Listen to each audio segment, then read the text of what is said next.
Om Swastiastu. Assalamualaikum warahmatullahi wabarakatuh. Shalom, nama budaya, salam kebajikan, rayu. Perkenalkan, nama saya Agung Aipratnya Pramita Dewi dengan NIM 25110111128 dari program studi bimbingan dan konseling dari kelas D. Di sini saya akan membuat video untuk memenuhi tugas ujian tengah semester dari mata kuliah Filosofi Pendidikan yang diampu oleh Prof. Dr. Nyoman Dantes dan Bapak Wayan Eka Paramata, SPD, MPD. Di sini saya akan menyampaikan mengenai beberapa analisis yang saya buat mengenai salah satu studi kasus. Studi kasus yang saya dapatkan yaitu sebuah sekolah menengah di kota besar sedang mengalami perubahan kurikulum menuju pendekatan student center learning atau pembelajaran berpusat pada peserta didik. Namun dalam praktiknya masih muncul berbagai persoalan. Sebagian guru merasa pendekatan baru ini terlalu idealis dan sulit diterapkan karena peserta didik belum terbiasa berpikir kritis. Di sisi lain, pihak sekolah menuntut guru untuk menerapkan metode pembelajaran aktif berbasis proyek atau project-based learning sesuai tuntunan kurikulum modern. Beberapa guru mencoba menggabungkan prinsip pendidikan klasik yang menekankan kedisiplinan, hafalan, dan otoritas mendidik dengan pendekatan pendidikan modern yang memberi kebebasan berekspresi kepada siswa. Namun, hasilnya belum optimal karena sebagian siswa justru kehilangan arah dan motivasi belajar.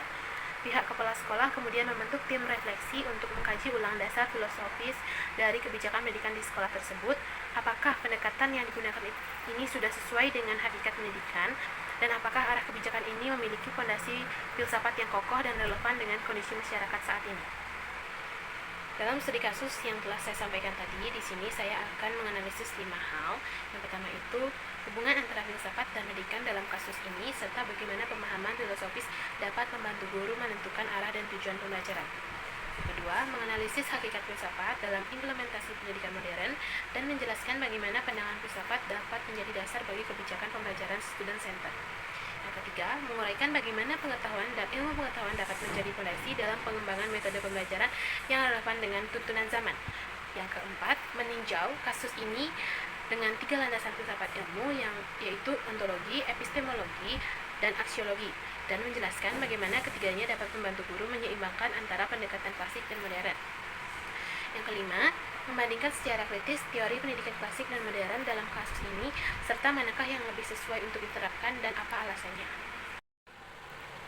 Analisis yang pertama dari studi kasus tadi yaitu hubungan filsafat dan pendidikan.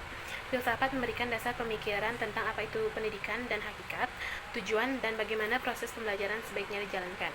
Dalam kasus ini, pemahaman filosofis membantu guru dan sekolah memahami mengapa dan untuk apa pendekatan student center learning atau SCL itu diterapkan. Filsafat membimbing guru agar arah dan tujuan pembelajaran bukan sekedar teknik, melainkan sesuai dengan nilai pendidikan yang ingin dicapai, yakni pengembangan kritis, mandiri, dan bermakna pada peserta didik. Analisis yang kedua yaitu hakikat filsafat dalam pendidikan modern dan student center learning. Filsafat dalam pendidikan modern menekankan pemahaman kritis terhadap realitas proses belajar, bersifat reflektif, dan membuka ruang kebebasan berekspresi peserta didik. Pandangan ini menjadi dasar kebijakan pembelajaran student center yang menempatkan peserta didik sebagai pusat pembelajaran aktif dan mandiri, sementara guru sebagai fasilitator bukan otoritas mutlak. Hal ini mendorong pengembangan kreatif, aktif, dan kolaboratif sesuai tuntunan kurikulum modern. Analisis yang ketiga mengenai pengetahuan dan ilmu pengetahuan sebagai fondasi. Pengetahuan dan ilmu pengetahuan sebagai fondasi metode pembelajaran. Ilmu pengetahuan dan metode ilmiah menyediakan kerangka sistematis dan teruji untuk mengembangkan metode pembelajaran yang relevan dengan perkembangan zaman. Prinsip observasi, eksperimen, dan validasi menjadi fondasi dalam merancang pembelajaran berbasis proyek dan metode aktif lain yang adaptif terhadap kebutuhan peserta didik dan konteks sosial saat ini. Analisis yang keempat yaitu tujuan berdasarkan ontologi, epistemologi, dan aksiologi. Yang pertama ada ontologi atau hakikat keberadaan pendidikan. Pendidikan adalah pengembangan potensi peserta didik menuju kepribadian luhur dan kemampuan kritis. Yang kedua epistemologi atau sumber dan metode pengetahuan. Pembelajaran harus bersifat subjektif dan interaktif, memungkinkan siswa menemukan pengetahuan aktif melalui refleksi dan dialog. Yang ketiga, aksiologi atau nilai dan tujuan pendidikan. Peserta harus bermakna, relevan, dan membentuk karakter serta motivasi belajar siswa. Ketiga landasan ini membantu guru menyeimbangkan metode klasik dan modern yang lebih bebas dan eksploratif agar siswa tetap fokus, termotivasi, dan berkembang secara optimal.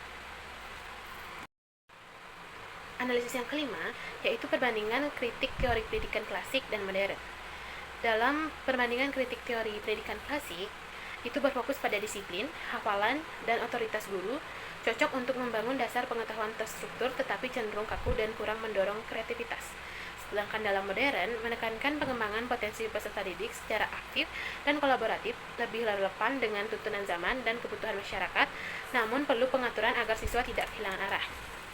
Sebaiknya, perpaduan keduanya itu disesuaikan dengan kondisi penekanan pada pembentukan karakter dan kemandirian siswa, karena modern tanpa kontrol bisa membuat siswa kehilangan motivasi, sedangkan klasik tanpa kebebasan bisa melemahkan kreativitas dan pemikiran kritis siswa. Kesimpulannya, Student Centered Learning atau SCL adalah pendekatan pembelajaran yang menempatkan peserta didik sebagai pusat proses belajar. Dalam SCL, siswa diharapkan aktif, mandiri, dan bertanggung jawab dalam proses pembelajaran yang disesuaikan dengan minat, bakat, dan gaya belajar masing-masing. Guru berperan sebagai fasilitator yang memberikan kesempatan kepada siswa untuk mengeksplorasi, berkreasi, dan membangun pengetahuan secara aktif. Pendekatan ini mendukung pengembangan keterampilan berpikir kritis, kreativitas, serta meningkatkan motivasi belajar karena pendidikan dirancang sesuai kebutuhan unik setiap siswa. Filosofi pendidikan ini relevan dengan tuntunan pembelajaran di era modern yang menuntut pembelajaran lebih fleksibel, partisipatif, dan bermakna bagi peserta didik. Sekian yang dapat saya sampaikan mengenai analisis dari kasus ini. Semoga bermanfaat, dan mohon maaf bila ada salah kata. Saya ucapkan terima kasih. Om Santi Santi Santi Om. Assalamualaikum warahmatullahi wabarakatuh. Shalom nama budaya, salam kebajikan, rahayu.